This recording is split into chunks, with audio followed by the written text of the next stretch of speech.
My friends, I hope you're doing fantastic. I am super excited being here with you today, and it's unusual time, right? We have been going through the motion for the past years, and I talk a lot about this because from my own experience, high performer, like a routine, determined, inspired, but yet I catch myself time to time in this grind and hustle cycle where I remind myself, hey man, got to break that. You have to remind yourself that, you play the long game. Don't stress. I'm a human just like you guys. And that's why topics like today, talking about kindness, talking about the small acts that really create a big change, is exactly what we need. I feel, especially in today's time and media, where everything it tends to be a bit overblown and we lose a little bit our inner zest for why am I doing things? What goals should I pursue?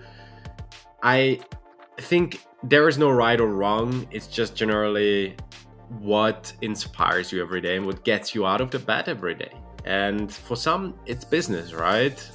For most of us, it's waking up 9 to 5. Even if we have our own business, it's still this notion of progress. It's this notion of doing things consistently over a period of time and knowing that something will come out of the other side. What the result is, it's uncertain.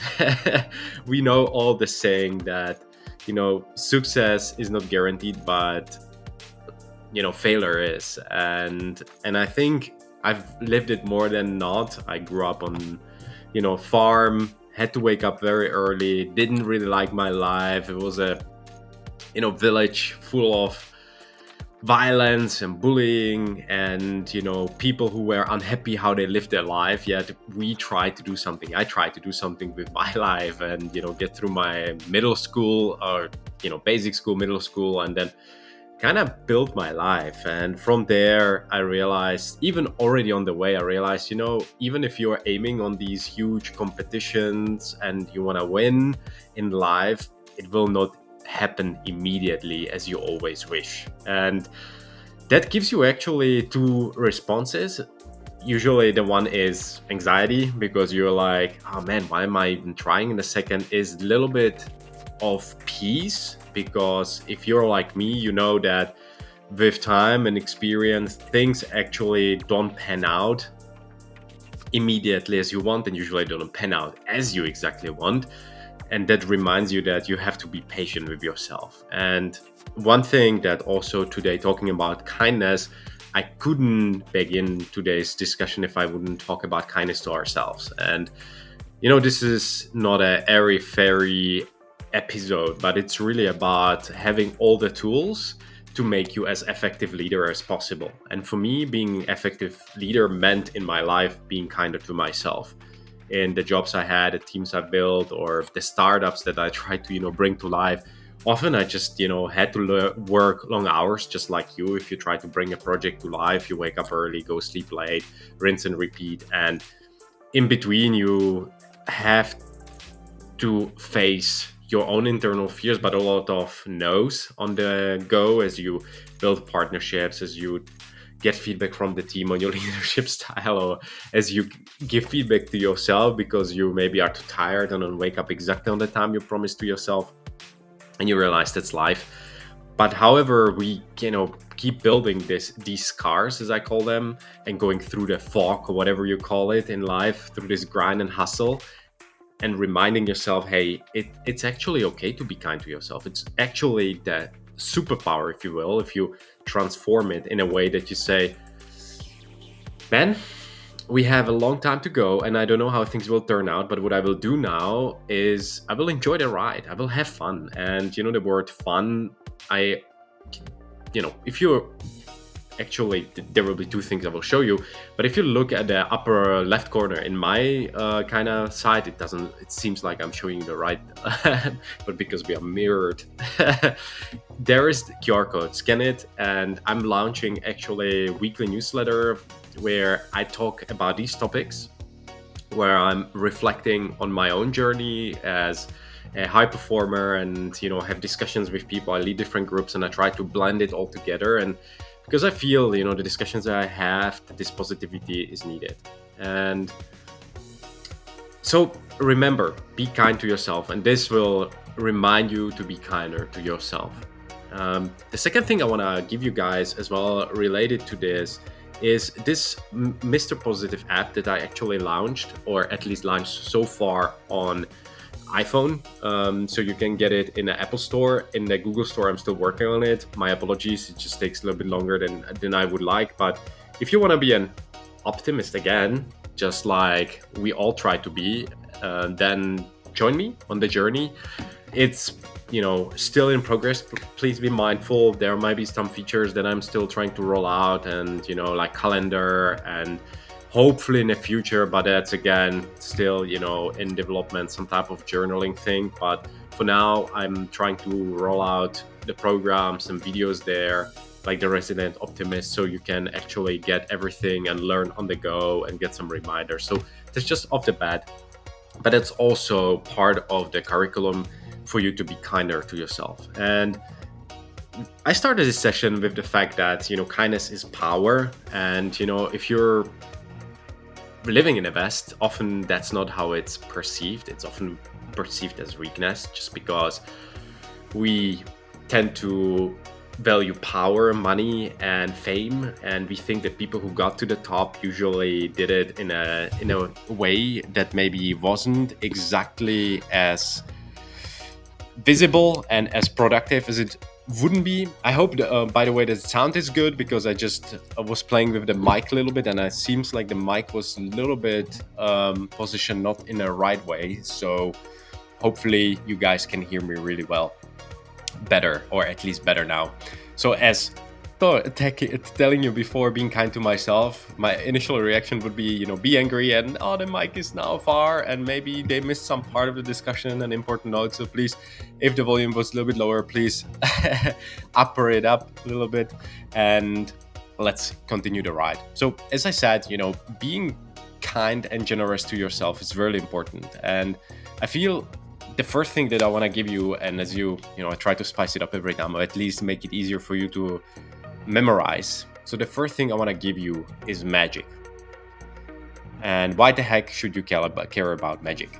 Magic, in my opinion, it's this inner cocktail of different things, but that's exactly the notion and the secret potion that actually bring things to life, and that's kindness. Think about, when you were a kid, and, the neighbor popped up and wanted to help you, or your dad with a tractor, or some heavy thing you needed to lift because you didn't have the power. I definitely have been in those situations many times. And these gestures might seem like ordinary, like a stranger, smiling or stepping in when, you were bullied, or when you were in a fight and, somebody just pulled you out of it before it was too late, and it seemed back then very, ordinary. But now that you think about it, it might be a bit more than ordinary. And, I've been in situations myself where, in a supermarket, a mom with 3 kids couldn't pay the groceries. And, I could decide to just witness and let, the queue behind us be longer than expected, or I just could step up and just help and pay. And I remember this particular situation where the mom just teared up, and it didn't even mean that she was poor, but that particular situation could mean that just, her card just didn't work at the moment. And sometimes we can just inherently use the situation to lead heroically. Buy somebody a coffee, or when they have a birthday and unexpectedly paid for their drinks. It's not about outward rewards, it's about intrinsic internal reward to brighten somebody's day. And the thing is, what I want to talk about as well today a lot is, we live in this distracted, divided world. And the thing what we need a lot, and I mentioned it before a little bit, it's reflection. Reflection is this fancy word of looking back, looking forward, looking left, right, and thinking, where am I at? Where is my life? And in today's world, the media is very good at amplifying the chaos and screams and, leaders who stoke divisions and distractions on social media consume us a lot. The world is really designed in a way now that slowing down it's not really an option, because we should just be going faster and push harder. And that's where, again, going back to the kindness, extending the act of generosity and productivity, and it's even an act of productivity towards yourself when you just step up and say, hey, I want to actually help, I want to be of a service. And there is this book I read, I think in COVID I read it, Dropping Ashes on the Buddha by the Zen monk Song Sang. Don't know if I'm pronouncing it even correctly. And he thought this whole notion of clarity arises from quiet reflection. And he pretty much said, hey, how would it be if the whole world would be at peace? And he had this central question of asking us, himself, what am I? And it's a little mind puzzle. And again, I don't want to make this airy-fairy, but I feel like quietness brings, a little bit clarity into our lives. And that's where really focusing on what matters in life comes from surrounding ourselves with people who are smarter, but at the same time using the knowledge of other human beings. And sometimes it is a Zen monk, and at the time are those powerful ancient Stoics like Marcus Aurelius. I'm a big advocate of the Stoics. The fact is, why? Because I grew up in a religious family, and it helped me a lot to kind of shape myself and my opinion about the world and others. But what I somehow always struggled with is this whole notion of the scripture, and that you have to follow it to the letter, and that it was written 2,000-3,000 years ago, and this is how it is today. Whereas the Stoics, what I really like, and I mean, I don't say don't want to make this political or religious, but what I really like about the Stoics is that, like, Marcus Aurelius, he was he was in army, but then he was managing the whole Rome. At the same time, he was writing these letters to himself about how to be a better human being, and how to use values, and how to be pragmatic. And I like this, rather than being closed up somewhere in a cluster or a church, and think about how to make the world better. I don't say that diminishes the value of that, but generally I feel this is what the world needs: more pragmatic leaders who kind of are guided by principles and philosophy. And when mainstream media try to distract us from what really matters, like kindness, human values, that we don't let ourselves be distracted. With that said as well, what I want you guys to really watch out is the mainstream thing, as I just said. And to put it in a perspective, think about a cliff, and somehow our world turned to be a little bit like that what people scream on the social media, many people see through that, especially now, because the power has been given to people like you and me, and everybody can voice their opinion, which has also sometimes its side effects, because people generally think that what they say is true, and we don't always. And I will give you an example in a second, just following after this. But we really have to understand that it's about wisdom, and that understanding how to think. And I quoted this book probably in the last episode so many times, from Adam Grant. Think again, a little bit like a scientist, rather than taking things at its value, and playing different scenario in your games, in your mind, like I do. This memory palace, when I think like, okay, if I take this scenario, what is the path? What are the players? I take this scenario, what will happen in that? Borrowing different hats from different people that I know and I admire, aspire to be better leaders. So I think like, okay, this person is very good at leadership. How would I solve this situation? And stepping away from a cliff is something that I want to encourage myself, because I've definitely fell many times over the cliff. But there is this leader called Eric Weinstein, and he was the managing director of Teal Capital. And he warns a lot about this going into the extremes. And he said, you should really not care what other people think. And I'm a little bit paraphrasing now. you should really challenge the status quo. And what people created before you, it's fine, but you should anyway try your own way and, be bold and go for it. And that means also, avoiding the trap of the polarized path and following in everybody's footsteps. And I think progress, in my opinion, happens when we build bridges and not walls. And that's what happens a lot now in the world. And we need to be exploring solutions rather than just trying to gain more power, more fame, and being better, at accumulating everything, whereas other neighbors are suffering. And this also means that, just what Eric was saying, it requires courage, right? It requires that we think like a scientist, we challenge the assumptions, and extend our hand when it's needed. I always thought, because I'm not a mathematician, but I always admire them and thought, people so smart. And then you think about the books I have read in my life, that it's, maybe a little small library. And still, even if I would be reading, book a week, it still will be just a humble library compared to the books that being published every day on Google and everywhere else on Amazon.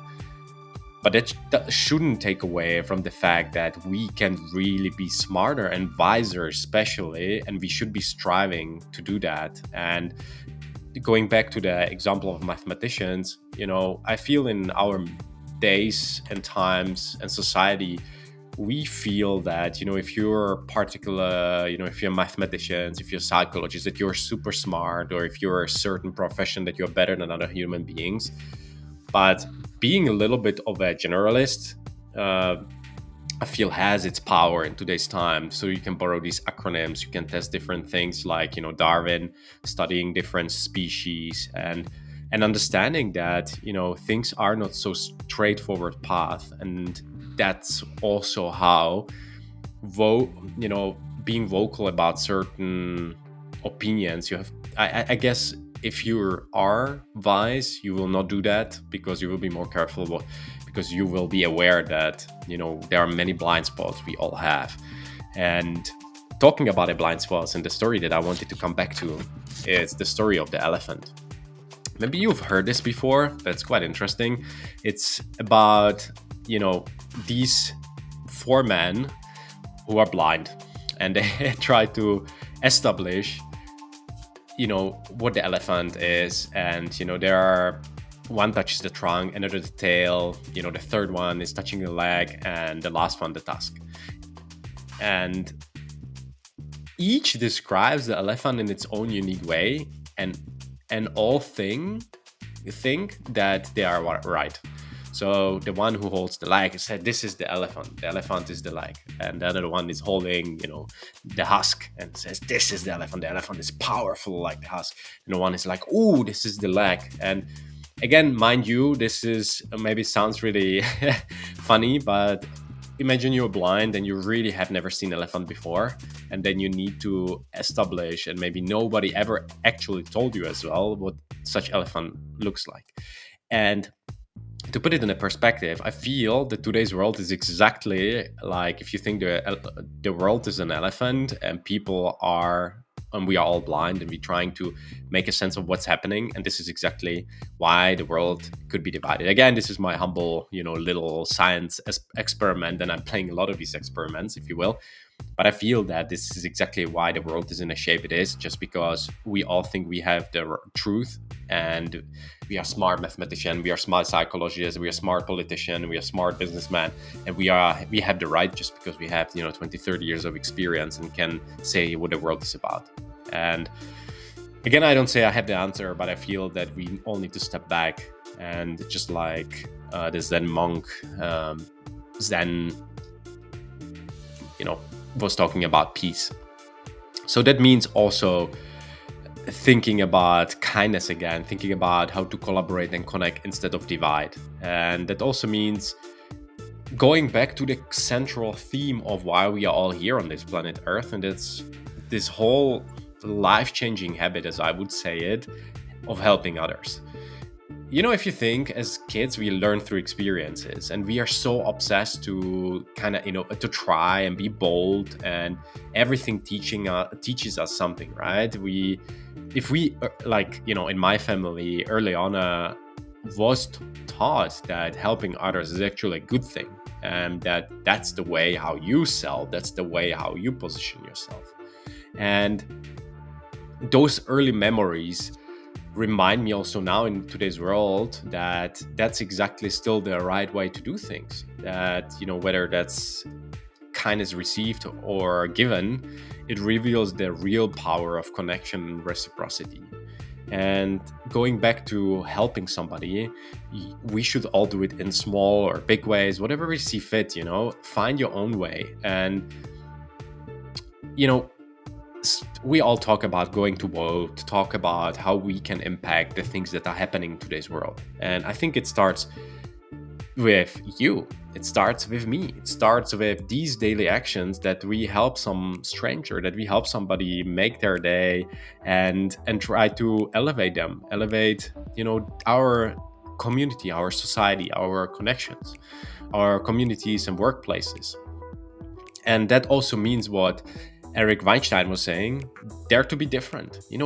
Stop caring what other people think. I can tell you, I can see it with myself. When you're as a kid, you care a little bit less what other people think. I kind of grew up in a family where I always cared what other people think, but usually kids that do care a little bit less, they are loud and expressive. And as we tend to get older, we follow the rules, and we try to be, bland and don't stand out. And also with these videos, right?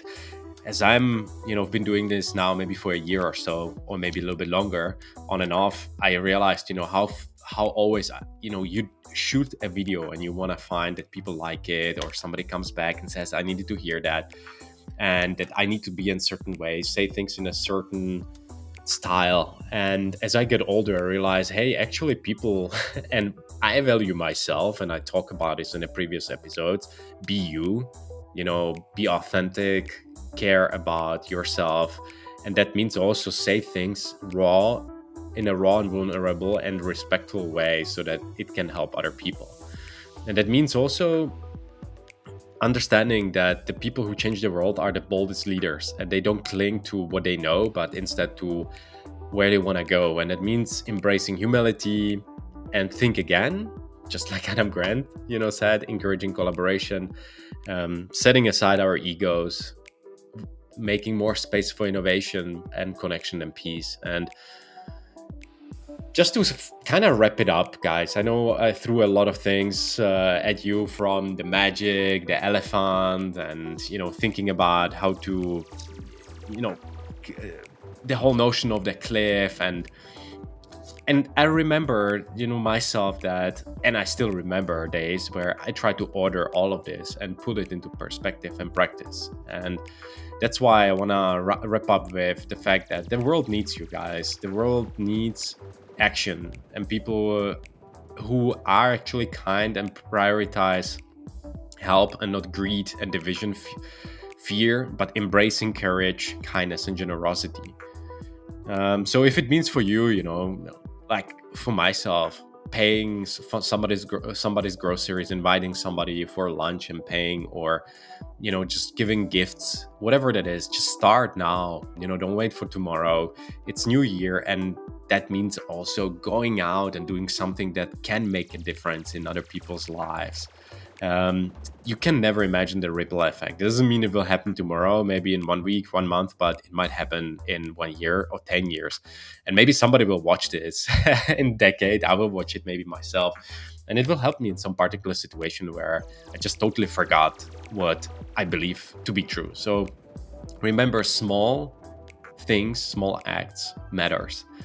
Be brave, be lovely, or lovable, as my my spouse always says, because these things are transformational. Just this whole skills that we are building, not always the hard skills. This can be a hard skill, which I feel it's now happening. A lot of this being inspirational, being leading yourself, leading a team and leading an organization, but also just energetically, taking care of yourself, fitness, mindset, health, then also optimism, right?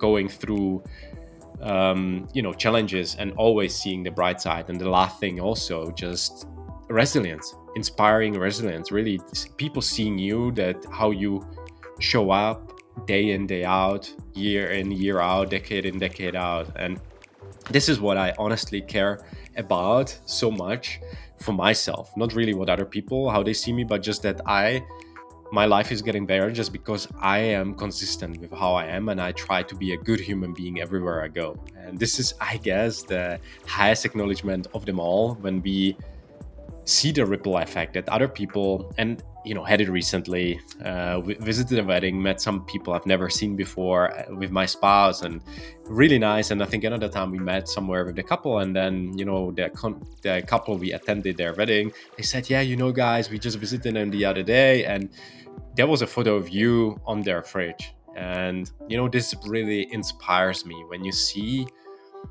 that you can inspire other people. I have the same, right? I have some friends that I really care about, and I just put them on my vision board, on my, to see them often, to remind me, hey, these people actually do the things in the right way, and I need to do better in that area. So to conclude, I know there's a lot of mumbling and rumbling, guys. Thank you again for being kind and for being generous with me, and watching this, because the world really needs you more than you think. The world needs you. It needs your kindness. It needs you to be like the wise Zen monk who can see the whole elephant, who can see the whole situation. And when the, pardon my French, the shit hits the fan, you step back like this Zen monk and ask yourself, what am I? And sometimes, it means that what you do, how much you earn, where you are, it's all part of the plan. It's all part of your journey, or it's all part of where you're going in your life. Just be kind to yourself and strive to be better, strive to do more and give more and share more value. And when you do that consistently enough, the acts of kindness, the acts of boldness and gratitude and presence will actually show up in your life. That also means you need to reflect. You need to, just like one of the things that I mentioned to you guys, remember, you got this, and you can do even better when you're consistent. So be consistent by, taking your phone, scanning the QR code in my left upper corner, in yours probably right, and then also just generally go and sign up. There will be some free programs, there will be some premium programs, but generally just the newsletter. Get into it, get in a habit of watching every week, getting an episode, watching this. And I'm rolling out constantly some new stuff. There are some new things coming with this, the Resilient Optimist, where I'm partnering up with my friend and coach Deborah Gemmel, who's a top 10 probably top 10 coach, if not top 1 in Canada. And my dear friend Timo Bethlehem, who's a managing director of Meine Markenmode. It's a top marketplace in the northern part of Germany. So I'm really excited about it this year, because I know I want to be better, and I want to bring you more value. I want to give you more opportunities to challenge yourself and really be better human beings. So please, if you would be kind and want to do something kind today, please share it with 3 of your friends. Subscribe to the newsletter, share the newsletter with other people, and I'll be rolling out more goodies. Provide me a feedback, and if you want to connect as well, be so kind, connect with me as well. Let me just give you the right QR code. You can also scan this one, and it will direct you to go to LinkedIn, where you can reach out, ask questions. Maybe I tend to have this habit, have calls with people if I have the time. I try to make time, obviously, for everybody. Please reach out. I'm more than happy to help with marketing and sales and some other areas. And again, please be kind to yourself, be generous with your time, with others. And until the next time, have an awesome year. And I'm looking forward to talk to you very soon again.